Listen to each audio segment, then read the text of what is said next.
Malang nasib istri perwira, suami selingkuh dengan 5 perempuan, ada anak petinggi polisi.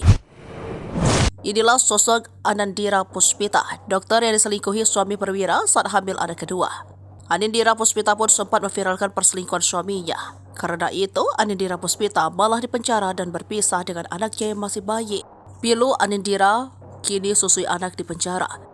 Sungguh malang nasib Anindira Puspita, istri Dr. Teni Ade bernama Malik Handro Agam menjadi tersangka usai membongkar dugaan perselingkuhan sang suami.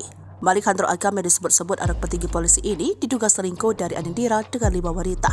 Bukannya mendapat keadilan, Anindira Puspita membongkar dugaan perselingkuhan suaminya itu kini jadi tersangka dan dibui. Tak sendirian, Anindira dibui bersama bayinya yang berusia 1,5 tahun. Sebelumnya, sosok Anindira Puspita viral usai membongkar dugaan perselingkuhan suaminya yang merupakan seorang perwira TNI AD dengan 5 wanita. Kisah Letu Malik Handro Agam, oknum anggota TNI AD yang diduga selingkuh dengan 5 wanita di tengah sorotan. Anindira Puspita merupakan dokter gigi umum. Anindira Puspita menikah dengan Malik sejak 2018 dan sudah lebih dari 5 kali mendapati suaminya berselingkuh dengan perempuan yang berbeda-beda.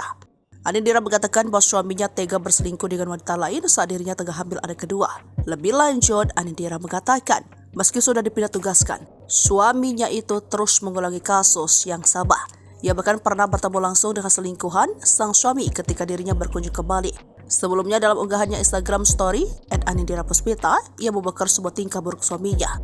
Menurut pengakuan Anindira pada unggahannya Instagram itu, wanita yang diduga selingkuhan itu dijadikan sebagai sumber pendapatan alisan dimanfaatkan. Di antara wanita selingkuhan tersebut ternyata ada salah satu putri petinggi polisi. Meski mengetahui Letu Agam sudah menikah dan memiliki 2 anak, putri dari petinggi polisi itu tetap merespon Letu Agam dengan baik.